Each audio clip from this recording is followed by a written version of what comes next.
Broadcasting live from the Business RadioX studios in Phoenix, Arizona, it's time for Phoenix Business Radio, spotlighting the city's best businesses and the people who lead them. Good afternoon and welcome to Collaborative Connections radio show and podcast sponsored by KLM Consulting. I'm your host, Kelly Lorenzen, and we are coming to you live from the Phoenix Business RadioX studio. Collaborative Connections is a radio series created to bring entrepreneurs, nonprofits, and associations together to build relationships, foster collaboration, and grow a stronger community together. Our hope for today is that listeners and guests alike will walk away with a golden nugget or a new resource for their business. The sponsor of our show, KLM Consulting, is an on-demand business concierge and project management firm with over 17 years of award-winning business savvy. KLM Consulting helps fast-growing companies and entrepreneurs build, brand, and brag about their business. Today, I have the honor of being in the studio with two amazing people I'd love to introduce you to. Well, of course, I'd love them to introduce themselves. But Brian Wood, thank you for being here. MARS Coaching, can you tell us a little bit about yourself, Brian? Sure. Pleasure to be here. Thanks so much, Kelly. I've been a professional coach for several years. Coach in the terms of not X's and O's, success, transition, helping people get to a better place, organizations get to a better place. So I'm really passionate about helping people enjoy the process, enjoy the journey, and really understand what and achieve what their definition of success is. Sometimes we're kind of tricked into believing that this is success and this is happiness, and the reality is that's really something that's intrinsic, something that we have to figure out. And I really love helping people and organizations get to a better place. Thank you for being here. And Shawn Snyder, president of Looking Forward Consulting, thank you for joining us today. This is the first time you and I are meeting. Brian and I know each other very well. We've been working together in some sort of capacity for a very long time. So I appreciate Brian inviting you to come on. Can you tell us a little bit about you and Looking Forward Consulting? Absolutely. Thank you, Kelly, for inviting me. And it's hard to follow Brian with his brilliance. But so I am blessed to lead an organization called Looking Forward Consulting. We are a training and performance consulting organization. We help leaders become better leaders, communicators, people being better at communicating their message to each other. We help reduce workplace resistance, change management. We do a lot of executive coaching as well within there. And we develop a lot of online modules and things like that. So we're really excited to be working with a lot of organizations across the Phoenix area and across the world with several of our client organizations. So I'm excited to be here to share some of our messages. I've been a trainer for 20 plus years and help people through the classroom to get better at what they're doing. So that's exciting. Well, tell us a little bit about your background so we get to know a little bit more about you. Absolutely. So I have a master's degree in organizational development, which is a fancy way of like the HR MBA. Basically means that when I took my master's, I didn't have to do the statistics class that I didn't want to have to do. So that was a horrible class. But I'm able to go into organizations, and I have for 20 plus years. I started in the hospitality industry. For several years, I worked in a casino.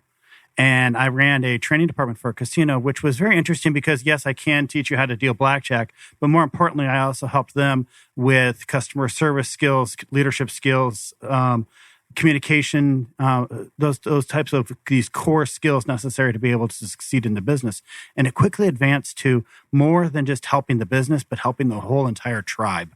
And so I became the education source for the tribe. I did that for several years, enjoyed that, moved into a Fortune 500 organization here in the Valley, worked for them for several years, did a lot of international assignments, working with different places around the globe, and enjoyed working in that sort of true traditional business sense.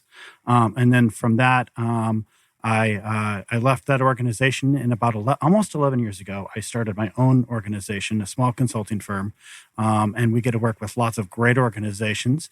So a traditional week for me would be going into a client organization, teaching some leadership classes or communication skills classes, conflict management resolution skills classes, them doing some coaching with their leaders, help them get better at what they're doing. And being able to measure the impact that we're having across the organization. That's the most important part, isn't it? Is measuring what you're teaching and measuring the success of it, right? Yeah, absolutely. It's challenging because it's hard to measure success of a relationship. If you think to yourself, okay, well, in my marriage, am I Are we at a 6 out of 10 right now? Are we at a 9 out of 10? I hope my wife's listening. We're a 10 out of 10 right now. But it's hard to measure that. It's something that's hard to measure. But when we look at production, we can measure production. I can put measurements to that. It's hard to do it on the relationship side, but we think we found some keys to be able to measure some of those relationship elements. It's so fascinating because Shawn is walking us through that. There is such an emphasis on the productivity.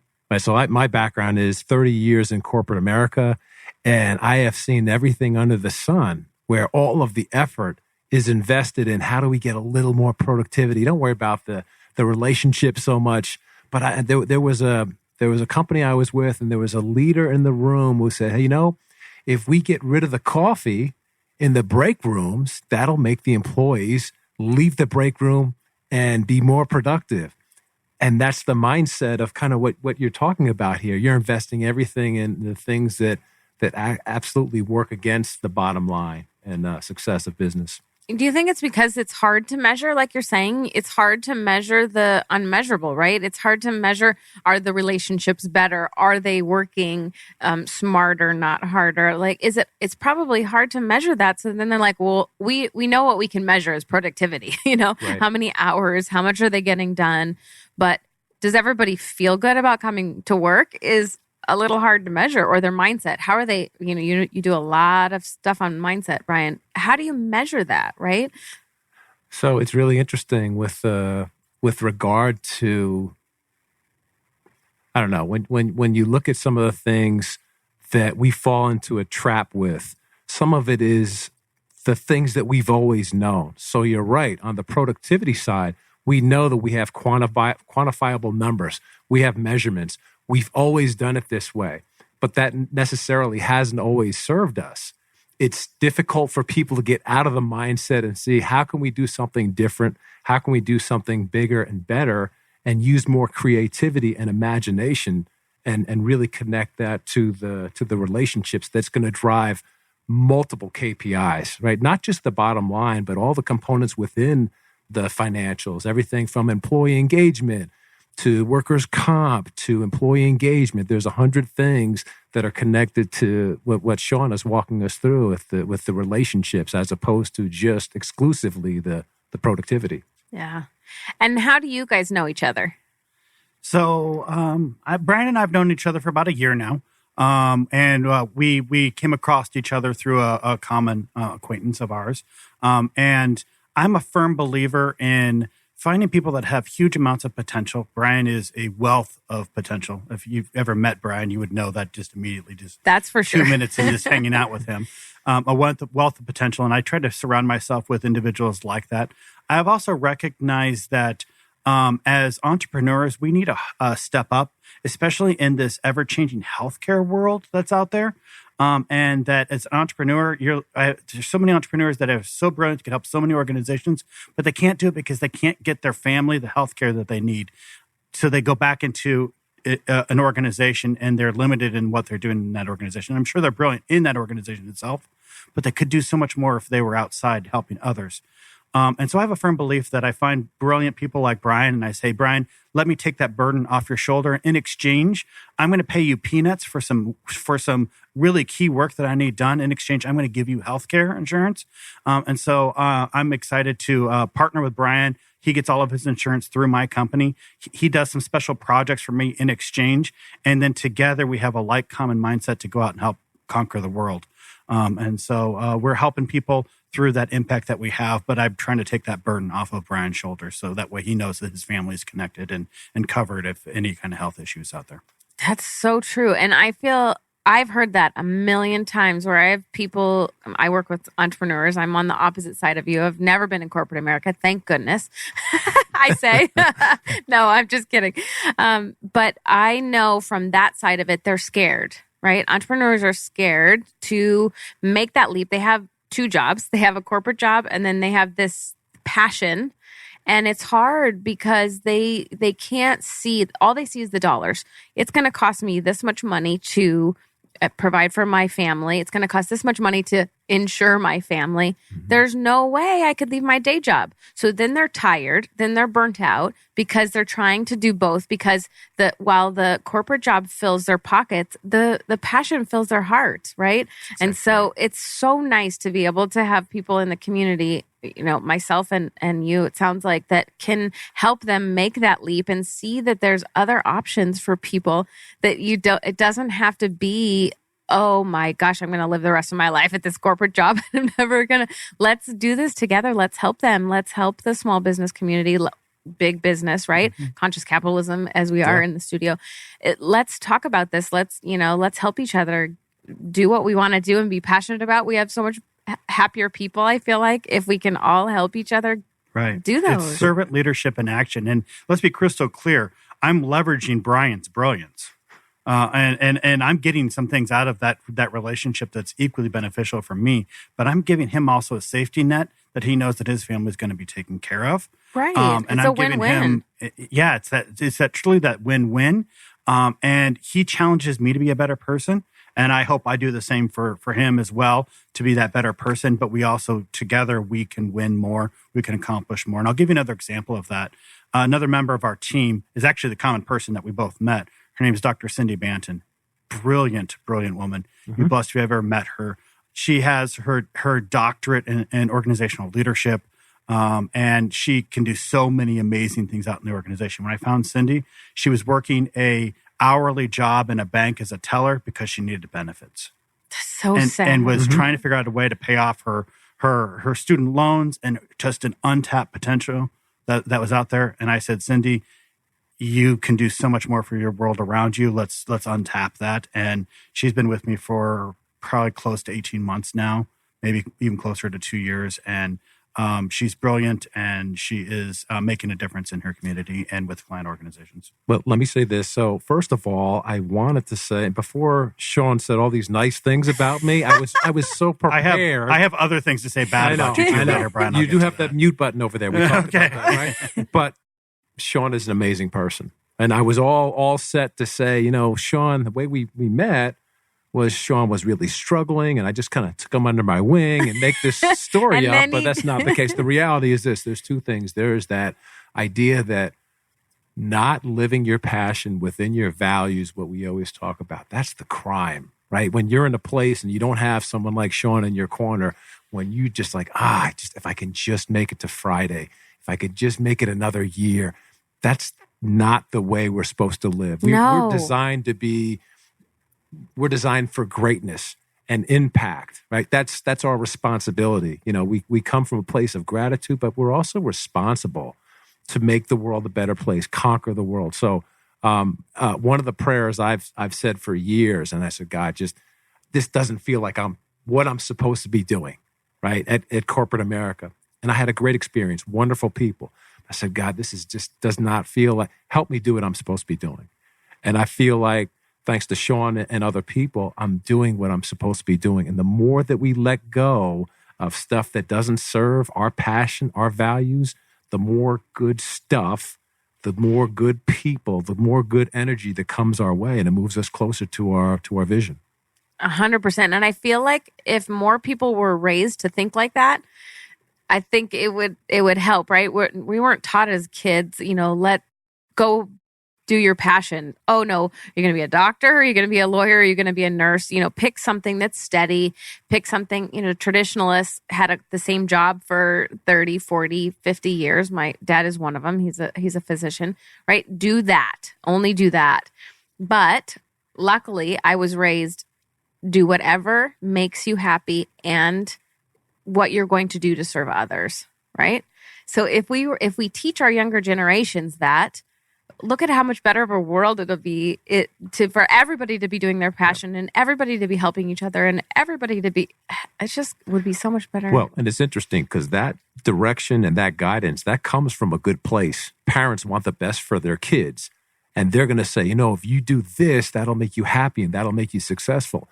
But it's the law of unintended consequences, where often it's, wow, I'm doing something I just don't want to do. Right. So I hear you loud and clear. That's great insight. I think it also comes back to the metrics conversation that we were having at the beginning. This concept of what we're measuring. And in today's business world, where we can measure production, we can measure that. So therefore, we feel like that's what we can control. I'm excited to be working with one of our amazing clients that we work with, and we're partnering on a new and radical thought. And it's not really that radical, but it's a new and different way of looking at this. And he was actually going to be here today, but he has a cold, and he sounds like, I teased him yesterday, he sounds like Darth Vader right now. So I told him, you don't have the face for radio, you don't have the voice for radio right now either. So stay home. So you said allegedly has a cold? I wasn't sure. Yeah, I don't know if it's alleged or not. But anyway, so I'm partnering with him, and we're working on this equation, if I can share it with you real quick, Kelly. Absolutely. That really paints this picture. Is that within our organizations, what we're looking for is we're trying to get to optimal results in our organization. How can we maximize the results? Because that's what we're here for. We're not all working for nonprofit organizations. We're here to make money. Absolutely. So we're trying to get those optimal results.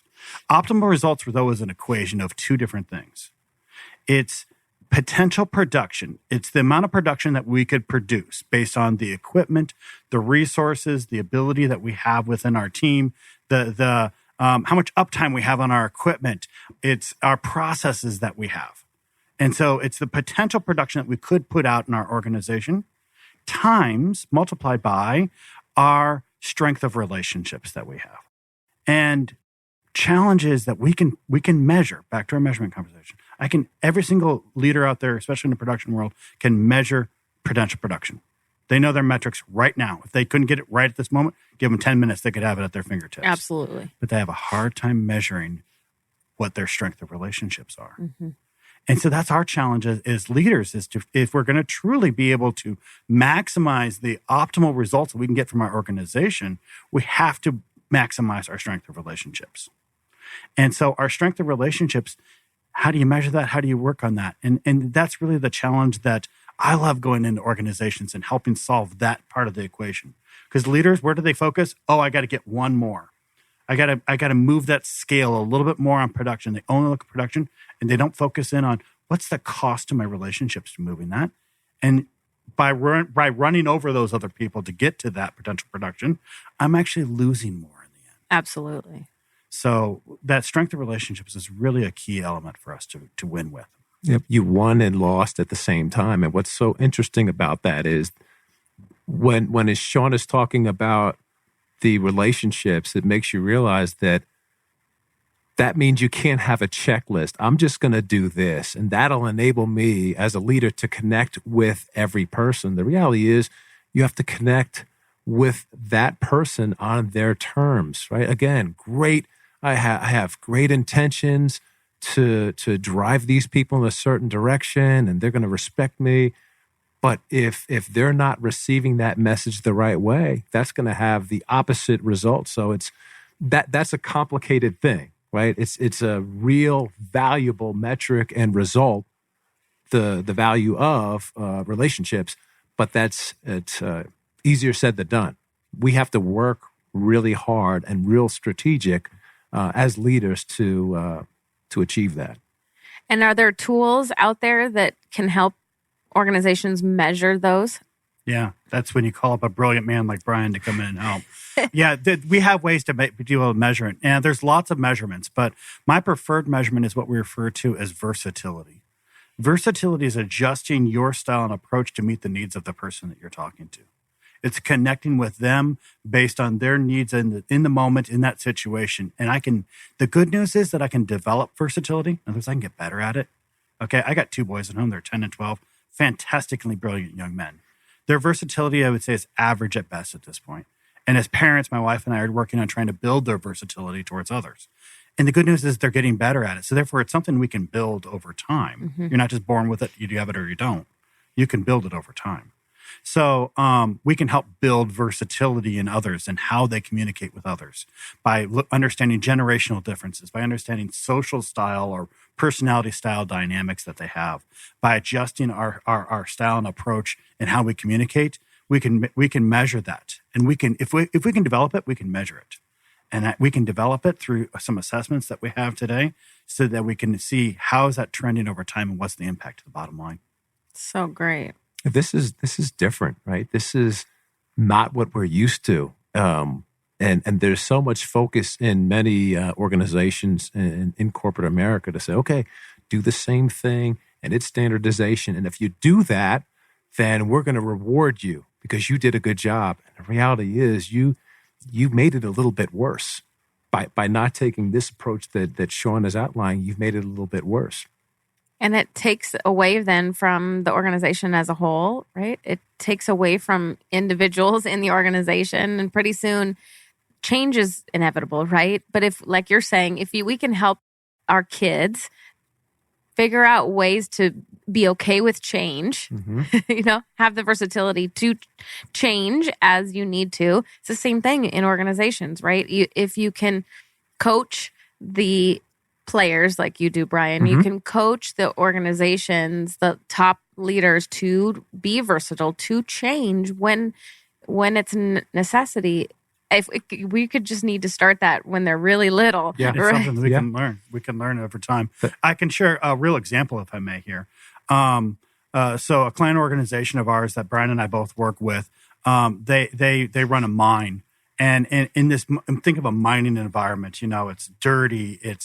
You don't always have the nicest people in the world either. Okay, so it's not uncommon you walk into a room of 30 people, 28 of them they look like Mr. Clean. Okay, they've got the big old bald head. They stand 6'5", which is no problem for Brian. That's eye to eye. From my 5'8", I'm always looking up at them. And so it's these intimidating men that have gotten where they are in the mining environment because of a command and control environment. And about 3 years ago, went into this organization and said, okay, let's make some changes of how we do it. And we started working on that strength of relationship element to it. And I can tell you a few years later now, we've now looked at it and they've changed their business process and changed. And they've been in existence for running this exact same mine for 30 years. And all of a sudden they're seeing that their cost profile is going down and their production's going up. And they're seeing a direct impact to their bottom line. And now the conversation has changed from potential production only of how we're going to keep this machine, this equipment uptime from 96% to 97% uptime to how am I going to connect better with Jim over in engineering? Because I feel like Jim we just don't connect real well. And so all of a sudden the mentality has changed. And when that shift of focus has gone to strength of relationships, what happened to production? Amazing. Amazing. And we've seen the hard proof results that have come out from it. So, and you talk about the impact of a relationship, Kelly, and that is connected to that discretionary effort, right? That's what Shawn is describing, where if I don't have that relationship with the person I work for, report to, I'm going to do just enough not to get fired. But the people that are doing the job, they're on the front line, they know the good, the bad, and the ugly. I could fix a lot of things, but I'm not going to unless I have a relationship with strong relationship with Shawn that really makes me want to do more, right? That discretionary effort, I'm going to elevate that, and the KPIs are going to be elevated along with that. And that changes culture, and it changes the organizational performance. And our younger generations are looking for that. They're demanding that in the organizations they're going to go work for. They won't go look for it, unless they believe in what you're doing, right? They believe they agree with your values, or the values align. There's a social impact. What's your social, what are you doing for society as a whole? You better meet all those things, or our younger generations are just not going to come work for those big companies. You're going to have a brilliant workforce that's all going to retire on you at one time, and all of a sudden you're going to be standing there holding the bag with nobody there to run your organization. And you haven't done your job to build your bench strength to run your organization, not today, but tomorrow. And that's a scary proposition. Organizations, if you're listening, if you're not building tomorrow's leader, the people that are going to be running your organization in 5-10 years from now, you're not doing your job. That is your job right now, is to get your organization ready for that shift to happen. And if you're behind the 8 ball, you're going to have a hard time catching up, because the key to all of this is going to be relationship. Previous generations have been conditioned to believe that you go to work for that company for 40 years, 50 years, and then you retire.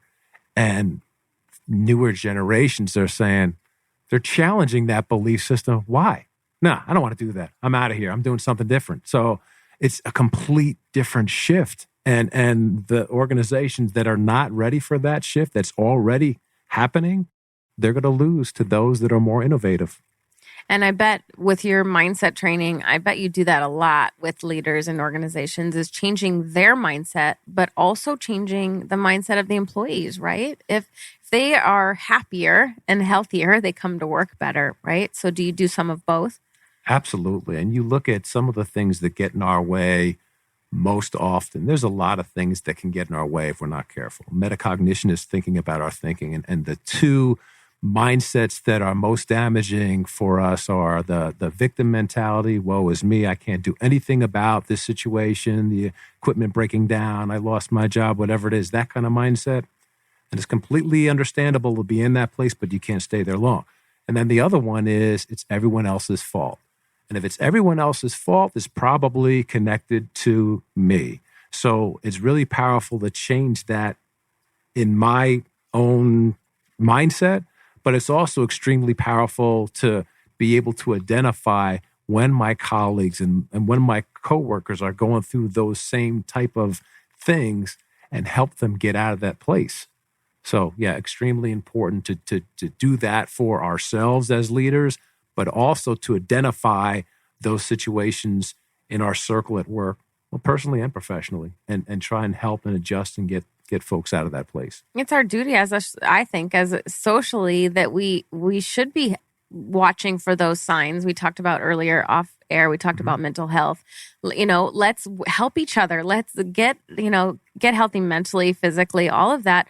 That should be our social responsibility, right? And if it comes from the top down, they're way more likely that whole organization is going to change for the better if they all believe it, right? And I got you, right? That's the thought process. I got you. You're going through something. Maybe I'm not trained to address everything that you're going through, but I want you to know, back to the relationships, I want you to know that this is important to you. What you're going through is important to you, so it's important to me. And I got you. So good. It's a good way of thinking. Yeah, it is. So tell us an example of one of your favorite clients, both of you, Brian and Shawn. Tell us your favorite client you have. You don't obviously have to tell us the name if you don't want, but an example. I'd say that professional athletes or former professional athletes, I'm so impressed with some of these folks that understand the stage that they have. We're talking about social change, social responsibility, and I'm so overwhelmed with gratitude to work with people that sees that moment. It's not about me. It's about my ability to use this stage that I've got. The professional athlete is no more important than anyone in this studio, but they have a bigger stage. And the people that can take advantage of that and really create that ripple effect, that's inspiring. So anything connected to that has a soft spot for my heart, in addition to the nonprofit executives I work with, because they do some exceptional work. Everything from Make-A-Wish to Child Crisis Arizona. It's just like there's hundreds of nonprofits in Arizona that these executives do some unbelievable things to change the world. They sure do. Girls Rule Foundation, I'm on the board of directors for, and talking about childhood stuff, right? We help teach the 12 leadership principles to girls 12 to 18. Teach them young, teach them early that self-care is critical. Leadership is critical. All these things we wish we would have known when we were little kids. Yeah. These nonprofits need our support, right? They need our help. It's fun when you get to work with them as our nonprofit, which I have to do every month, or I don't know what I'll do with myself, right? If I can't give back every month, or as a client. It's so fun to get to see the change. But it's almost selfish in a way, right? You feel better. Like when you give, it's okay. It's because I want to do the right thing for the world, society, humanity. But it's like, man, that just makes me feel good. It just gives me good energy to know that I'm supporting something that's really making a difference. If I'm supporting you, and Kelly, you're changing the world, which you are, then that makes me feel good, selfishly. It's so nice. But what a better world we'd be in, right? If we all felt like that. Yeah. What about you? What's your favorite or an example of a client you love to work with? an example, I'll go back to that mine that I was referring to a little bit earlier, and I'm just so proud of the progress that they've made. And I'll give you an example of why I bring them up and relate to your question. It's a ways away from where I live, so I'm not there on a regular basis. When I'm there, I feel very valued. They seek my opinion. They're always looking for me, but they've also taken ownership of their new culture. This now relationships first, the servant-led culture that they have. They've taken ownership of that, so much so that I'll give you an example. So a couple examples. First, a quick example is that they led on their own. They brought there's 300 leaders. They brought them all together in a big conference. They spent a period of time. It was 4 or 8 hours. I don't remember. I wasn't there for it. It was fantastic. They did it on their own. They brought them all together. And one of the things that they did is they shared their change stories. We're talking minors. Wow.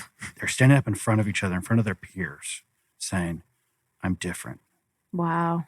And one of their change stories that I heard, and I'm going to paraphrase it, was that this guy, great man, but really struggled in his life. He ran in some, we'll just call them not so great circles throughout his life. He told me once privately that there are 2 pivotal points in his life. First pivotal point was when his wife said, either you stop doing drugs and get out of the motorcycle gang that you're in right now, or I'm leaving you. The second pivotal point in his life is when I sat him down in our classes and I said, you need to change, and here's what change looks like. And he said, okay, I'm waking up. I'm going to do this. And he powerful. did it. It's and powerful. He did it. And he made that change.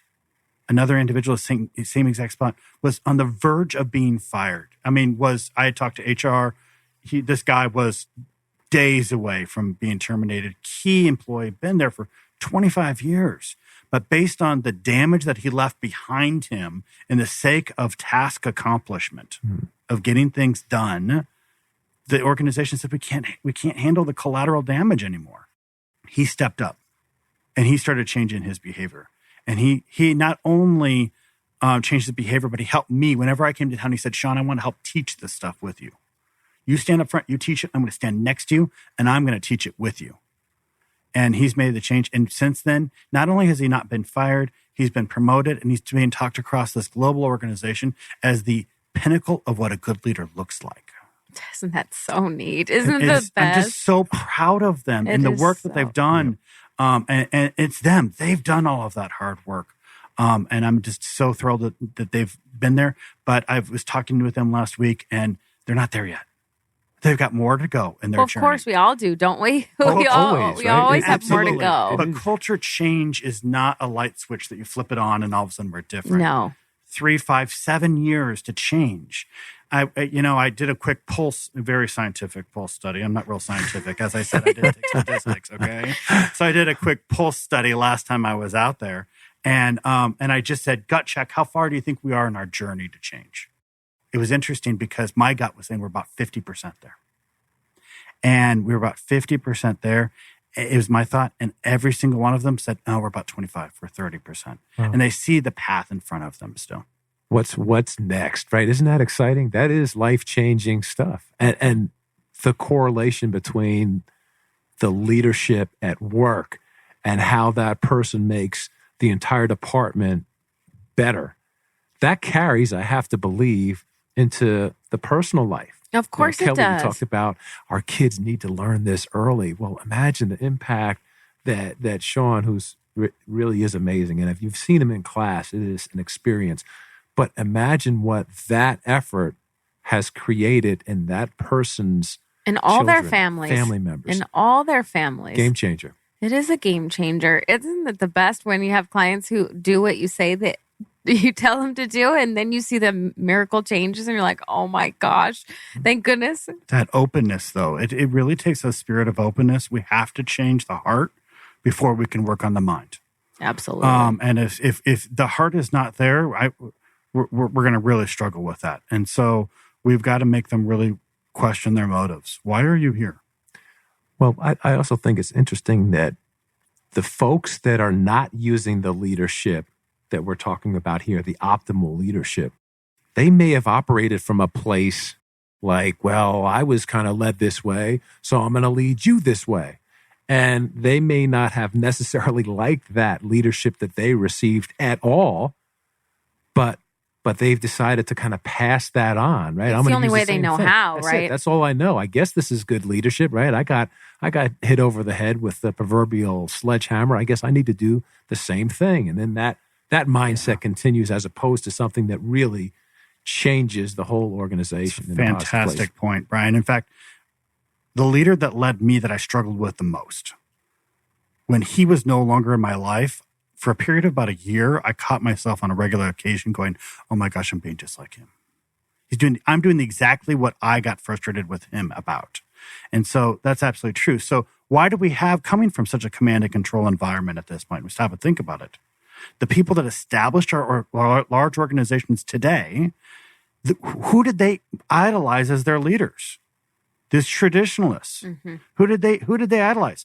They idolized war generals. Mm-hmm.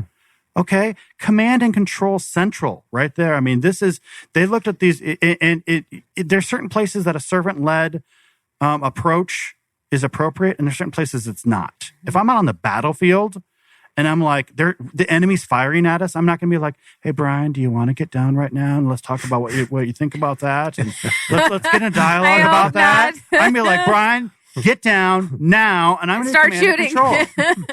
And a lot of people, by the way, also think that servant leadership is soft and warm and fuzzy and it's too fluffy for me.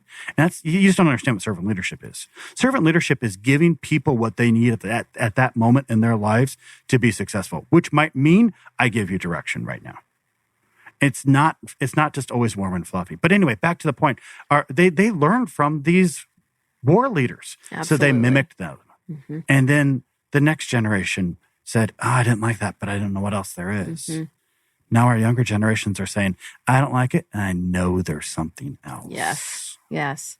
And we better step up to the plate and so that they get those things, right? And so that's the nice thing about having all of us. There are tools, there are mindset changes, right? There are ways to change the way we think, right? Mm-hmm. Let's challenge that belief system. Where did that come from, right? Does that make sense? Did that work at one point? Maybe. Does it work necessarily now and for our future and where we want to be in our vision? Probably not. So great. So a little bit off topic. I'd love to know a common myth about your profession that you want to debunk.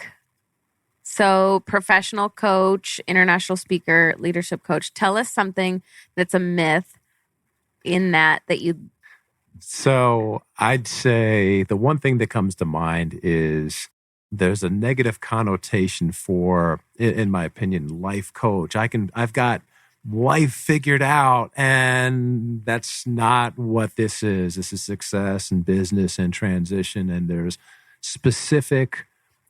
specific process, specific tools that can help, and a lot of it is curiosity and asking questions and help me understand that and where'd that come from versus I've got all the answers. And I don't know anyone other than maybe Shawn that's got all the answers. But I think that's one that we have to be careful with, just the perception out there that if I need someone in my corner as an executive coach, that's a sign of weakness. The reality is that's a sign of strength to have someone in your corner, no judgment, no ego, not taking anything personally. That's one thing that comes to mind. Brian, I'd love to build off of that point, and I'll answer your question too, Kelly. But I think that today's leaders are so terrified of showing vulnerability at any given point. And they think that if I show vulnerability, I'll be seen as weak. And it's the exact opposite. As soon as you show vulnerability, you show I'm a human and I struggle and I'm working on things and I'm not perfect, but I'm willing to say I messed up. As soon as you do that, all of a sudden trust goes through the roof. It's not a sign of weakness. It's a sign of strength. You want to be stronger with your people, be more vulnerable with them. And talk about relationship building. That's the fastest way to build relationships if you're authentic and you show the vulnerability, and you can connect so much faster, don't you think? Absolutely. Absolutely. So I would say the biggest myth that I come across is that I'm not here to worry about profits. I'm here to worry about people only. And I don't do what I do to help organizations feel better about themselves. I do what I do to help them make more money. Mm-hmm. And the path to higher profits, lower costs, less turnover, increased knowledge share, greater presence in the environment around is leading people differently and building a culture that cares about each other. As soon as you do that, the rest follow suit. Absolutely. This is life and death, what you're describing too, because there's several metrics that are measured. One of them is safety, right? You think about some of the things at major corporations and the company that Shawn described. If you have the relationships and you tell people the why behind what you're trying to accomplish, I don't want to see you get hurt. That can change the game. Like no metrics are more important than an employee getting seriously hurt or even worse. That's what's at stake here. By not being vulnerable, you're costing someone a significant injury or maybe even a fatality. Mm-hmm. Mm-hmm. Yeah, right along that line. It was a while back, but I was at site at one of these mines, and I'd been working with this team for quite a while. And I was teaching a 2-hour session. I had a couple of them throughout the day.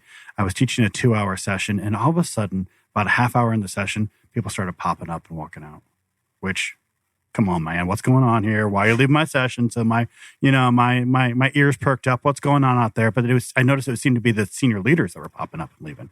And then they come back in and grab another one.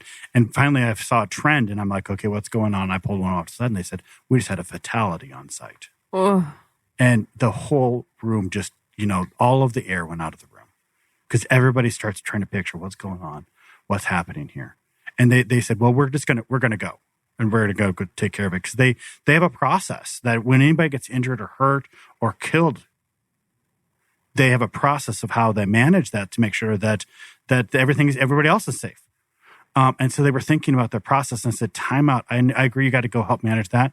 But you got 28 other people in this room that they need to know that it's going to be okay. Mm-hmm. And so I'm going to go back in there and I'm going to tell them we don't know anything. Here's what we do know. Give them all the information that we have and tell them it's going to be okay. From that point on, the rest of the day, I canceled my class. And I was thinking, I was done. I could actually drive home at that point. And I thought, all right, well, that was an easy day for me. Great, that's fantastic. And I said, no, that's not who I am. And I said, my site needs me. My team needs me. And so I drove on property and I walked into the war room, as they call it, where all of the senior leaders were sitting around the table, managing the communication, the flow, the working with the governmental officials, communicating to the family, doing whatever they needed to. They were all in that room. They were working. I walked in that room, and the head of that site looked at me and goes, "Oh, Shawn's here. Good, Shawn. What do we do?" I go, "I don't know. I don't work for a mining company. I run a small consulting firm out of Phoenix, Arizona. We've never had a fatality." Maybe I didn't say that. I thought it though. And I said, "Well, let's think about the people right now, because this organization is so fantastic at process." Amazing at process. And they went into their process mode. They solved all of the right steps. They fixed all of those problems. And I said, well, tell me what's going on. And they started going through their process. And I go, time out. Have you connected with the manager of the department where the person passed away? And the GM looked at me and he goes, of course. I go, how's he doing? He goes, what do you mean, how's he doing? How's he doing? Have you talked to him? Oh, I didn't talk to him. I just sent him a text message. He said he was okay. Wow. Because he was focused on 1,000 other things right now, and I get it. And he was doing the process right. And I looked at him and I said, unacceptable. And I said, I don't care if he says he's okay. You're there. You go there. You sit with him. You do nothing. And he goes, you're right. And he goes, it's about a 40-minute drive to be able to get there. I'm going now. And he grabbed his keys, started walking out. He goes, Shawn, will you come with me? And I go, sure.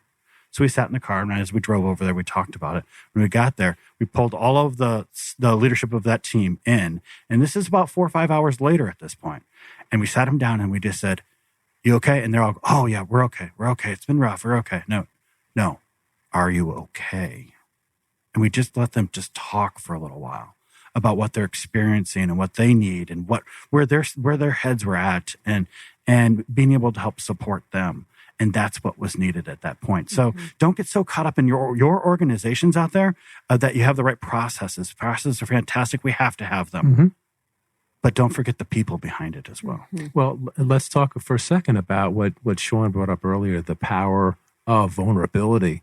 So think about this. If if the leaders at that site weren't vulnerable, and that may have resulted in that leader having to knock on a family's door and say, your dad, your husband, your mother is not coming home anymore because I decided to do that control and command like I was programmed to, and I knew no other way, and I didn't do anything innovative.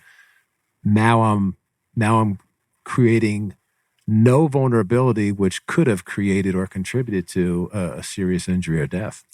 And speaking of vulnerability, in athletes, I assume, that we all look to celebrities, professional athletes as, they never suffer. They never do anything wrong. Is that something that you work with them? Is vulnerability is okay? Relationships matter, all these things. Absolutely. So it's so interesting because, first of all, professional athletes do amazing work away from the game.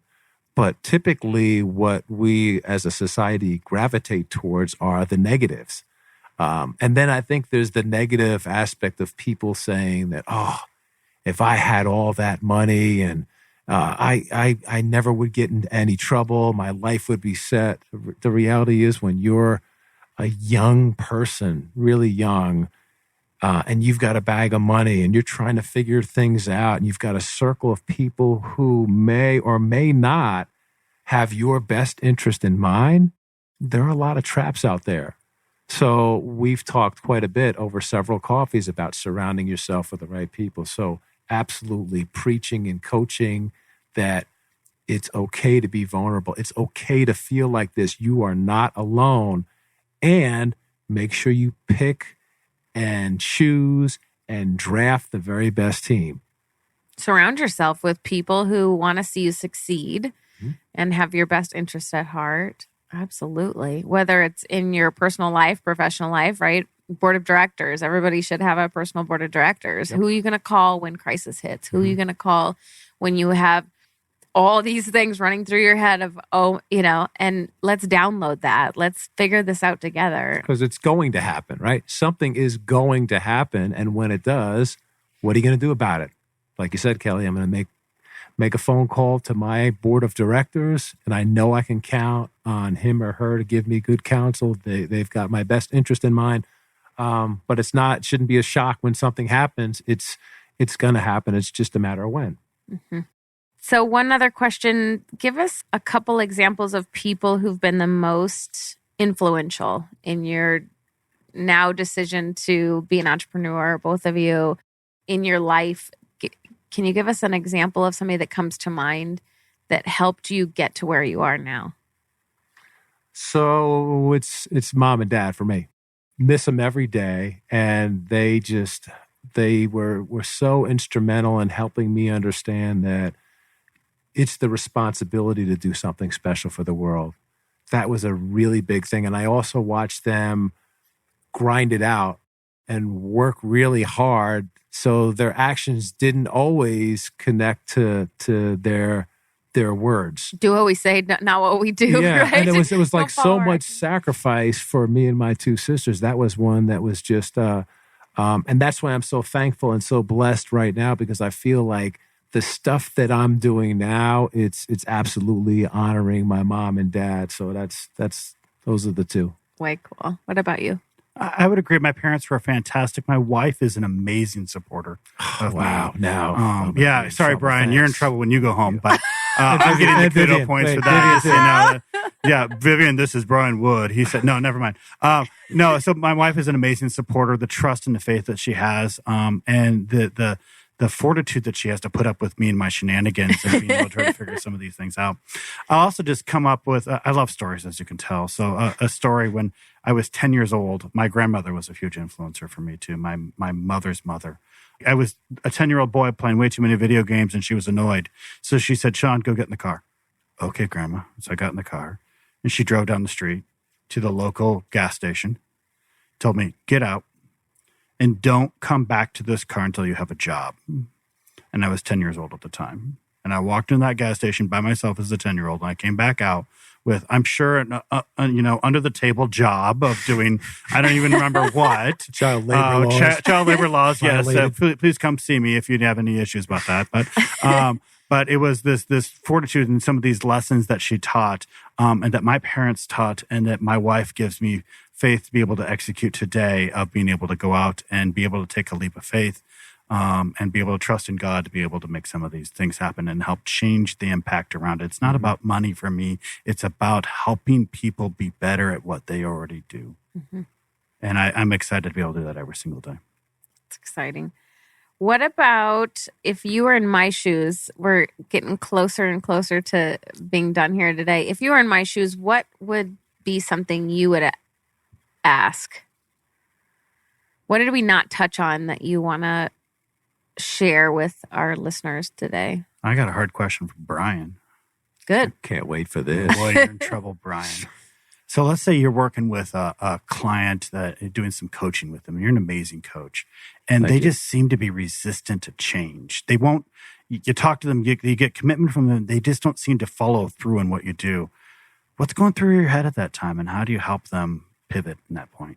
So what's going through my head is I've got to do something different, and operating from a different space.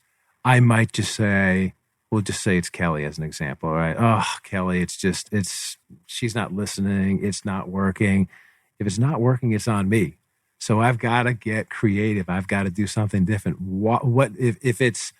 If this way is not working, I'm going to try something else. So I'm going to tap into a list of different approaches. Whether I have to write her a letter or I have to act something out, I just have to do something different. And as long as I don't quit, eventually I'll find a way in. Yeah. Probably with your humor, I assume. I love that. I hope you don't have a curveball for me, because we should be out of time before that happens. But he's going to think of one. I mean, if you could just briefly give us the meaning of life. Meaning of life. It starts with God, and I'll go back to my wife after that, Brian, just to rub that back in further. Okay. Well played. So, John. I just going for more of those brownie points that you're just not earning back at home. It may have been a tactical error. Yeah. What about you? Is there something that I didn't ask that you'd love to share with our listeners? I'd love to share that when we are true to ourselves and act in the way that truly is who we are, we will win. I sum up my whole leadership perspective and who I am in 2 words. And it's taken me 20 years to figure out what those 2 words are. And that's confident vulnerability. That I will always be confident in who I am, but I'll also be vulnerable and let you in too. And be the change, right? And be okay with change. Yeah. It sounds like you and I are very similar. It's okay. Absolutely. It's okay to be different. It's okay to say what's on your mind, because it's probably going to be better. They're probably going to be better for it, that they need to hear it. And it's okay to change. I change every day, right? You change. If it doesn't feel exactly right, here I go again. I got to change a little bit more. Those are going to be the most successful people, is the people that are okay with change and okay accepting what your suggestion is, right? Absolutely. Can I mention a couple things real quick? Yes. Okay, so there's a few things that come to mind. One is I love the passage, the man in the arena, right? The man in the arena, and if you could look it up, essentially it says it's not the critic that matters, the one who's in the game fighting. That's the one who matters. Don't worry about the critics. Don't worry about the people in the cheap seats. There was a book out there that I loved, and it's called The Coffee Bean, probably because coffee is the most delicious drink on earth. But they talked about there's going to be chaos, the boiling water, and you can react in a few different ways. As the carrot, and you can just get soft when you deal with chaos, or the egg, and you can just get hardened and just not let anyone in and not be vulnerable, or you can be the coffee bean. The coffee bean makes the surroundings better. Right, so that's the whole idea of it's not what happens, it's what you do about it. And if you're the coffee bean, you're in a really good place. Then the last thing is Our Greatest Fear by Marianne Williamson. She talks about essentially that we're most afraid of success and not failure. So sometimes we'll sabotage ourselves if we're not careful. Oh, I'm getting too close. I'm getting too good to what I really want. We sabotage ourselves. Those are a few thoughts that come to my mind that I wanted to share with your listeners. Expand on that a little bit. So the idea is by thinking big and dreaming big, you liberate others. You give others permission to do the same. It doesn't serve you to play small so that you don't feel so that you feel comfortable. If you're uncomfortable with the fact that I'm going big and I'm taking chances and I'm living bold, that's your problem. Absolutely. 100%. I love that. Thank you both for being here. Tell us how you can be reached for our listeners. Tell us how they can get a hold of you. I'm not gonna share that information. Call his wife Vivian. Yeah. She don't know how to get a hold of it. Since I do all your marketing, I better. That's right. I already can tell them now. I thought everyone knew how to contact me.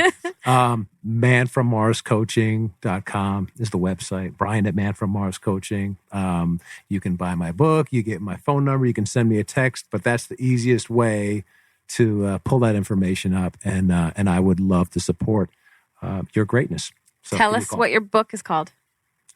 Journey of Riches, Liberating Your Struggles. Can't wait to read that. Yeah. What about you? Lookingforwardconsulting.com. www.lookingforwardconsulting.com. Thank you so much. If you could give one piece of advice or one golden nugget, I know we touched on this a little bit, but maybe a book that changed the way you think, maybe a quote. Does anything come to mind? No, but I saw there was something on Netflix, which is awesome, by the way, a Clarence Clemens documentary. And he always said, before he left everyone, he would say, order the good wine. And I love that, right? Order the good wine. For me, I wouldn't know the difference between a $200 bottle of wine and a $2. But the fact is, like, live for now, be present. We have more yesterdays than we have tomorrows. Enjoy right here, right now. It's not someday. Order the good wine. Or don't eat the burnt toast, right? Same adage. There's a book I just heard about. Of course, it's blanking me right now, but the purpose of now, or living in the now. Gosh, I'll have to think of it and tell you later. But that's exactly what it's saying. Live for today, right? If we're so focused on the past and the future, we're going to miss this amazing life right now. Yeah. What about you? Is there a little quote or a book or something? A great leadership expert. He's now no longer with us. The late Stephen Covey. Wrote 7 Habits of Highly Effective People, etc. And just amazing, brilliant man. But he wrote a personal or family mission statement that's always resonated with me, that I also just always think of too, which is in his family, they always had a mission of no empty seats, which to them meant that we're always present, we're always here, we always support each other, we always challenge each other. So in our businesses, in our families, in our marriages, in our lives, no empty seats. Be there. I love that. I love that. I found the book while we were, The Power of Now by Eckhart Tolle. It's changing we all have an ego, right? And instead of living for that ego, live for today. What are we gaining today, right now, right here, live in the now. I haven't read it yet, so don't quote me, but a lot of people have been recommending this book to me over and over again. So The Power of Now by Eckhart Tolle. And it sounds like he has been on Oprah and all kinds of stuff. So it sounds like it's a good book. Nice. Thank you all so much for being here. I loved having you on the show. You've been listening to Collaborative Connections radio show and podcast sponsored by KLM Consulting. KLM can help you turn your ideas into action, solve your dilemmas, and or finish those projects you keep putting on the back burner. What's keeping you up at night? Tune in on the third Thursday of every month at 1 p.m. Until next time, happy connecting.